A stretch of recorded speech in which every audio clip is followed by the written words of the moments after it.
किती? आपल्या शरीरामध्ये नाड्या 72. किती? 72 नाड्या, त्यापैकी 64 महत्वाच्या, म्हणजे या 64 योगिनी. आता तुम्ही मला सांगा, तुमचं पोट अपचन झाल्यानंतर दुखतं, लय खाल्ल्यानंतर दुखतं का काहीच खाल्ल्यामुळे दुखतं? पोटच दुखत नाही कोणाचं,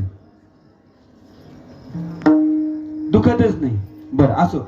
बरं, तुम्ही अपचन केल्यानंतर किंवा ते खाल्लेलं अन्न न जिरल्यामुळं पोटामध्ये दुखतं, बरोबर का? बरं, आता पोटामध्ये दुखायला लागल्यानंतर आपण काय करतो? सहज डॉक्टरकडे जातो आणि डॉक्टरकडे गेल्यानंतर आपण मेडिसिन आणतो, औषध आणतात, बरोबर की नाही? गोळ्या आणतात. किती जण आणता? हात वरती करा. कुणीच आणत नाही, बाबा एकटंच आणतो.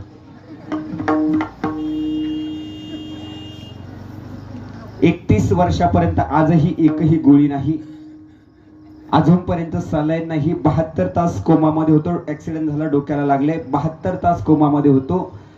माझं राहत्याला कीर्तन होतं, राहत्यामधून जात असताना गाडी पलटी झाली, 72 तास कोमात होतो. परंतु त्यावेळेस सुद्धा कुठल्याही कारण कोमामध्ये असताना सलाईन वगैरे लावत नाहीत.